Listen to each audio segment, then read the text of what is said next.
Good morning and welcome to our fourth Anchored in the Word morning reflection. And let's go ahead and turn back to Luke chapter 20. We're looking at verses 27 through 40. And this morning we're going to look at the triumph of the resurrection as Christ affirms that in fact there is a resurrection from the dead. And this is clearly found in the scriptures.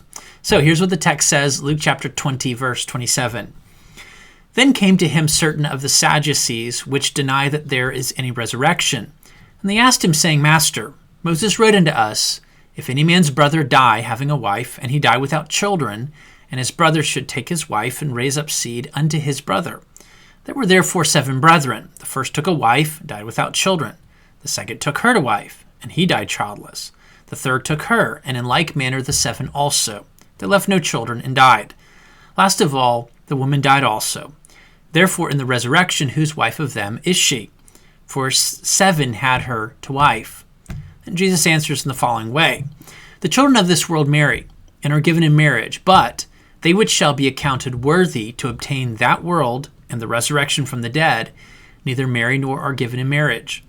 Neither can they die any more, for they are equal unto the angels, and they are the children of God, being the children of the resurrection. Now that the dead are raised, even Moses showed at the bush, when he's called the Lord, the God of Abraham, and the God of Isaac, and the God of Jacob. He is not a God of the dead, but of the living. For all live unto him. Then certain of the scribes answering said, Master, thou hast well said. After that, they durst not ask him any question at all. I want us to focus in on the triumphant tenet that Christ affirms from the scripture. And we find this in this statement in verses 34 to 36. That the dead are raised, even Moses showed at the bush. First, Christ corrected their flawed questions. We look at this example, verses 34 to 36. It says, Jesus answering said unto them, the children of this world marry and are given in marriage, but they which shall be accounted worthy to obtain that world and the resurrection from the dead, neither marry nor are given in marriage. Neither can they die any more, for they are equal unto the angels and are the children of God, being children of the resurrection. Now notice what Christ is doing here. He's recognizing that their question has a bias. It was framed to trap. He recognizes that it is flawed in an assumption. It assumed that the hypothetical resurrection that they were trying to mock had to be exactly like life is now. Also, he doesn't just leave this flawed presupposition alone. He addresses it. He very bluntly goes after it, and he says, it's wrong. Your assumption is in fact not correct. Second thing I want you to notice is that he affirms the resurrection from Scripture. We see this in verse 37. Now that the dead are raised, even Moses showed. So notice what he's doing here. He's not taking an illustration to prove the point. They brought an illustration to try to disprove the resurrection. He didn't counter with an illustration to prove it. He didn't lay out some philosophical argument to prove his point. Now that's what they're trying to do, disprove by philosophy, but rather he does something different. He goes directly to Scripture. He proves his point from what the Scriptures say. In other words, he's elevating the authority of Scripture, and he's not going into philosophy or illustration, but rather letting the Scriptures speak for themselves. Thirdly, he uses an example that demonstrates how natural and fundamental the resurrection is to a correct view of Scripture.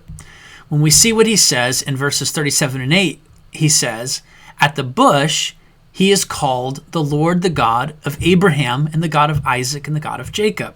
He is not a God of the dead, but of the living, for all live unto him.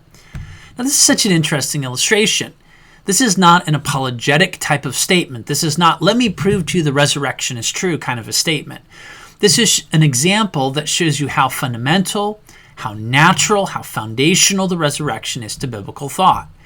He gives an example that he personally understood because when he says, I'm the God of thy father, the God of Abraham, Isaac, and Jacob, this is the angel of the Lord speaking, and that is Christ. So Christ not only uses this example, but he actually spoke this example in this particular text of Scripture. But we look at other scriptures that speak very naturally of the resurrection in the Old Testament. Job says in Job 19, I know my Redeemer liveth, that he shall stand in the latter day upon the earth. And though after my skin worms destroy this body, yet in my flesh shall I see God. Clearly, he believes in the resurrection. Or another example, Psalm 16. My flesh shall rest in hope. Thou wilt not leave my soul in hell, neither shalt thou suffer thine Holy One to see corruption. Thou wilt show me the path of life. In thy presence is fullness of joy, and at thy right hand there are pleasures for evermore. And then Psalm 23. Surely goodness and mercy shall follow me all the days of my life, and I will dwell in the house of the Lord forever. All of these passages show us that the resurrection is naturally understood in the Old Testament. The last thing I want to mention here is this. His answer silences the opponent. It says in verse 39, Master, thou hast well said. And after this, they did not ask him any questions at all. What this shows you is that when we have questions of theology, the way to answer those questions is not to create some illustration that we think proves our point, or not to go to some philosophical argument to prove our point, but rather to engage in the Scriptures, let them speak for themselves, let Scripture interpret its Scripture, and look at Scripture with the clear and the natural reading of the text. Have a blessed rest of your morning, and Lord willing, we'll meet again tomorrow on the 4th of July to look at some final thoughts in this text. Bye now.